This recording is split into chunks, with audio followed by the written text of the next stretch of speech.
یہ ہدایت ہے صرف ان کے لیے جو بچنا چاہتے ہیں. جسے کانٹ نے کہا ہے مورل لا ود ان، اس نے کہا کہ وجود ہستی کے دو دلیلیں ہیں سب سے بڑی: the starry heavens above and the moral law within. ہمارے اندر مورل لا ہے، یہ اچھا ہے یہ برا ہے، یہ خیر ہے یہ شر ہے، یہ مورل لا ہے اندر. جن کا یہ مورل لا فطرت کی صحت و سلامتی کی بنیاد پر برقرار ہے، جو تمیز کرتے ہیں بھلائی اور برائی میں، ان کے لیے ہدایت ہے. اولاً وہی آتے ہیں سلیم الفطرت لوگ، ابو بکر اور عثمان رضی اللہ تعالی عنہما، والذین اتبعوہم بإحسان. پھر کچھ لوگ ان کے پیچھے پیچھے بھی آتے ہیں. ایک نمونہ دیکھ لیا، کچھ لوگ بڑھ رہے ہیں، یہ دوسرے درجے کے لوگ ہیں. قرآن مجید میں درجہ بندی بیان کی گئی ہے: السابقون الاولون من المہاجرین والانصار والذین اتبعوہم بإحسان رضی اللہ عنہم ورضوا عنہ. تو یہ سابقون الاولون جو ہیں وہ سلیم الفطرت، وہ سلیم العقل انسان ہیں جو ان چیزوں تک پہنچ چکے ہیں، البتہ ابھی یقین کی دولت جو ہے حاصل نہیں ہوئی. اور یہی نقشہ کھینچا گیا ہے حضور کا: وَوَجَدَكَ ضَالًّا فَهَدَىٰ. ضال کا ترجمہ جو ہے گمراہ بھی کر دیا جاتا ہے. ضال اسے بھی کہتے ہیں کہ کوئی شخص کسی کے عشق میں دیوانہ ہو جائے، اور ضال وہ بھی ہے جو ابھی حق کی تلاش میں سرگرداں ہے. تو جو غور و فکر غار حرا میں ہو رہا تھا، حدیث میں آتا ہے تحنسو یتحنسو فی، جا کر آپ وہاں عبادت کرتے تھے. تو وہ عبادت کیا تھی؟ کان صفت تعبدہ فی غار حرا التفکر والاعتبار. غار حرا میں آپ کی عبادت کی صفت کیا تھی؟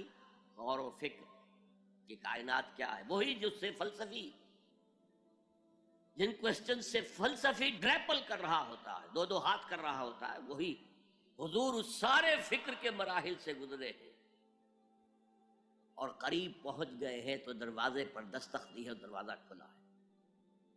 وَوَجَدَكَ ضَالًّا فَهَدَىٰ، پردے اٹھا دیے اور ہدایت دے. اچھا، یہ تو آپ کے سامنے تعلق جو ہے ایمان کا عقل و فطرت کے ساتھ میں سمجھتا ہوں کہ کسی نہ کسی درجے میں واضح ہو. اب میں آپ کو اس کا سنتھسس بتاتا ہوں. یہ عقل و فطرت جو ہے اللہ کو پہچاننا کلیتاً فطرت پر مبنی ہے. انسان کی فطرت میں، اس کی روح میں اللہ کی معرفت، اللہ کی محبت موجود ہے. اس پر ظہور کے پردے پڑ گئے ہیں، تم ادھر متوجہ ہی نہیں ہوتے. تم نے کبھی اپنے قلب کی گہرائیوں میں اتر کر دیکھا ہی نہیں. تم تو باہر کی دنیا میں مگن ہو، مادی دنیا میں لگے ہوئے. کچھ تو بقول شاہ ولی اللہ وہ حیوانیت کی سطح پر آ جاتے ہیں بیچارے. صبح سے شام تک کی کمر توڑ دینے والی محنت کے بعد بھی ان کی بنیادی ضرورتیں زندگی کی پوری نہیں ہوتی. وہ کیا کسی سے لو لگائیں گے، کیا خدا کو یاد کریں گے؟ کاد الفقر ان یکون کفرا، یہ فقر اور احتیاج اور مفلسی تو انسان کو کفر تک پہنچا دیتا ہے. حضور کی حدیث. تو تم ادھر متوجہ ہو، ہماری طرف متوجہ نہیں ہوتے. حضرت ابراہیم کا قول کیا تھا؟ انی وجہت وجہی للذی فطر السماوات والارض حنیفا وما انا من المشرکین.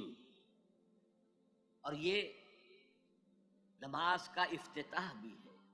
انی وجہت وجہی، میں نے اپنا رخ سیدھا کر لیا ہے اللہ کی طرف، حنیف یکسو ہو کر، دائیں بائیں کوئی میری توجہ نہیں جا رہی. یہ ہے در حقیقت اس عبادت کا تقاضا، جو کہ شکر کا لازمی نتیجہ. اب اس کا سنتھیسس دیکھیے.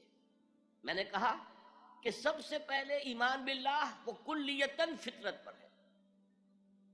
اسی لیے کانٹ نے یہ ثابت کیا، ایک کریٹیک آف پیور ریزن، اس کی کتاب جس نے ہنگامہ پیدا کر دیا تھا پورے یورپ میں. اس وقت تک کرسچینٹی ڈومیننٹ تھی اور مذہب ایک اہم عنصر تھا انسانی زندگی کا.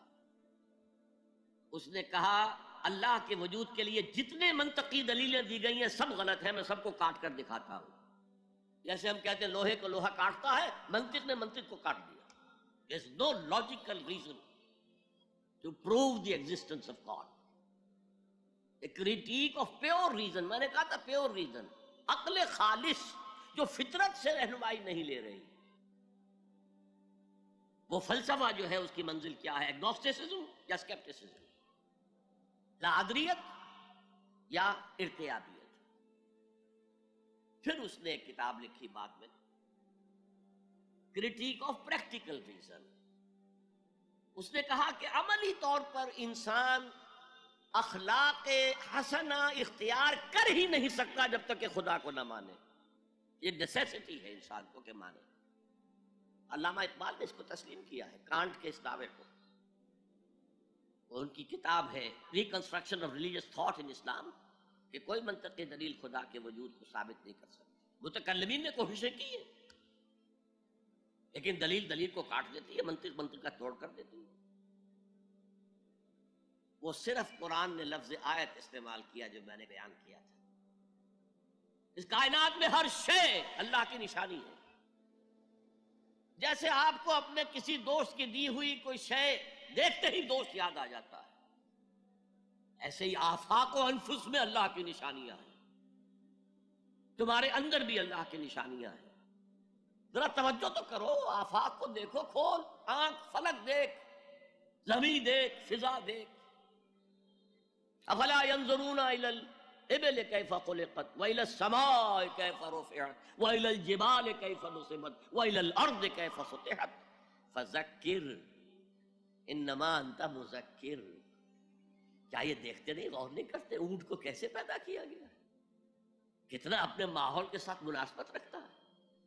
7 دن نہ کچھ کھانے کو ملے نہ پینے کو ملے، اسے کوئی پرواہ نہیں. صحرا لکو صحرا کا جہاز، وہ دیکھتے نہیں آسمان کیسے بلند کر دیا گیا، دیکھتے نہیں پہاڑ کیسے گاڑ دیے گئے، دیکھتے نہیں زمین کیسے پھیلا دی گئی. اے نبی آپ یاد دہانی کرائیے، یہ نشانیوں کی طرف متوجہ کر دیجئے.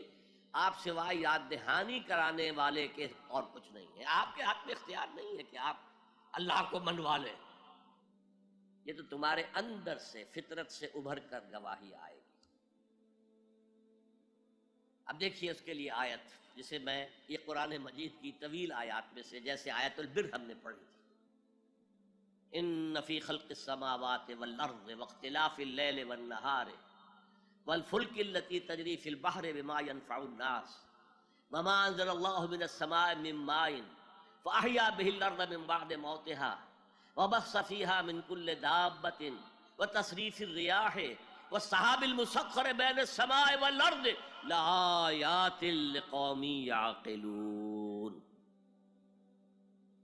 یقیناً آسمان اور زمین کی تخلیق میں، رات اور دن کے الٹ پھیر میں، اس کشتی یا جہاز میں کہ جو ایسا سامان لے کر چل رہی ہوتی ہے جو لوگوں کو نفع پہنچاتی ہے، اور وہ جو اللہ نے آسمان میں سے پانی اتارا اور اس سے زمین کو اس کی موت کے بعد زندہ کر دیا اور زمین میں پھیلا دیے ہر طرح کے جاندار، اور یہ ہواؤں کا چلنا اور یہ بادل جو مسخر ہے زمین و آسمان کے مابین، ان میں سے ہر ایک نشانی ہے، پہچانو.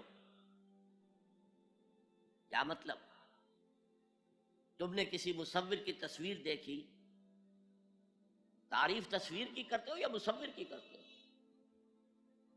مصور کا کمال ہے، تصویر میں کیا ہے؟ ہاں وہ اپنے منہ سے بول رہی ہے، اپنی زبان حال سے اپنے بنانے اپنے مصور کی تعریف کر رہی ہے. تو کائنات کا ذرہ ذرہ اللہ تعالیٰ کی نشانیوں پر ہے. شیخ سعدی نے کہا، بڑا پیارا شعر ہے، برگ درختان سبز در نظر ہوشیار ہر ورق دفترست از معرفت کردگار. یہ جو سبز درختوں کے پتے ہیں، ایک نگاہ ہوشیار جو کہ ان کی حقیقت کو پہچان سکے، اس کے نزدیک ہر پتا معرفت کردگار کا ایک بہت بڑا دفتر ہے۔ اور آج ہمیں معلوم ہے ہر پتا ایک فیکٹری ہے، فوٹو سنتھسس کا عمل اس میں ہو رہا ہے، سورج کی انرجی کو جذب کیا جا رہا ہے۔ برگ درختان سبز در نظر ہوشیار، ہر ورق دفتر است از معرفت کردگار۔ تو جو آیت میں نے آپ کو سنائی اسے میں نے نام دیا ہے آیت الآیات۔ اتنی آفاقی آیات کسی اور آیت میں جمع نہیں کی گئی جتنا بڑا گلدستہ ہے یہاں۔ ان فی خلق السماوات والارض واختلاف اللیل والنہار والفلک التی تجری فی البحر بما ينفع الناس وما انزل اللہ من السماء من ماء فاحیا به الارض بعد موتها وبث فیہا من کل دابۃ وتصریف الریاح والسحاب المسخر بین السماء والارض لآیات لقوم یعقلون۔ دوسری طرف تمہارے اندر بھی ہے، سنوریہم آیاتنا فی الآفاق وفی انفسہم۔ بے دل نے خوب کہا تھا، یہ چوٹی کے شعراء میں سے رہے ہندوستان کے، یہاں تک کہ غالب کو کہنا پڑا کہ طرز بے دل میں ریختہ لکھنا اسد اللہ خان قیامت ہے، آسان نہیں ہے طرز بے دل میں اردو میں شاعری کرنا، وہ فارسی کے شاعر تھے۔ ستمست گر ہوست کشد کے بسیر سر و سمندرا تجھے غنچہ کم نہ دمیدئی در دل کشا بچمن درا۔ کتنے ستم کی بات ہے، تمہاری خواہش آمادہ کرتی ہے کہ چلو چمن میں دیکھو، پھولوں کی بہار دیکھو، درختوں کی بہار دیکھو، گھاس کے اوپر چہل قدمی کرو۔ ارے تم خود ایک پھول سے زیادہ کھلے ہوئے ہو، کبھی اپنے دل کا دروازہ کھول کر اس میں داخل ہو کر اپنے حسن معنوی کا مشاہدہ کرو۔ ستمست گر ہوست کشد کہ بے سیر سر و سمندرا تجھے غنچہ کم نہ دمیدئی، دمکتا ہوا غنچہ ہو تم خود در دل کشا بچمندرا۔ آیات الہیہ اندر بھی موجود۔ اچھا، ان آیات کے ذریعے سے اللہ کی پہچان ہو گئی، اللہ یاد آ گیا، تھا اندر موجود، اللہ کی علم اور معرفت موجود تھی، پردے آ گئے تھے، ظہور تھا۔ یا جیسے ایک جگہ کہا گیا کلا بل رانا علی قلوبہم، ان کے دلوں کے اوپر جو بھی بدکاریاں وہ کرتے رہے ہیں اس سے زنگ لگ گیا، حجابات آ گئے۔ شیخ علی حجویری رحمت اللہ علیہ، جنہیں داتا گنج بخش کہا جاتا ہے، اگرچہ یہ لفظ نہیں کہنا چاہیے، انہوں نے کتاب کا نام کیا رکھا؟ کشف المحجوب۔ جو پردے میں آیا ہوا ہے، اوٹ میں آیا ہوا ہے، اسے کھولنا۔ تم اوٹ میں ہو، تمہارے اندر موجود ہے اللہ کی معرفت۔ البتہ اس کا ایک نتیجہ یہ نکلنا چاہیے، اب تمہارے لیے محبوب ترین ہستی اللہ ہو جائے۔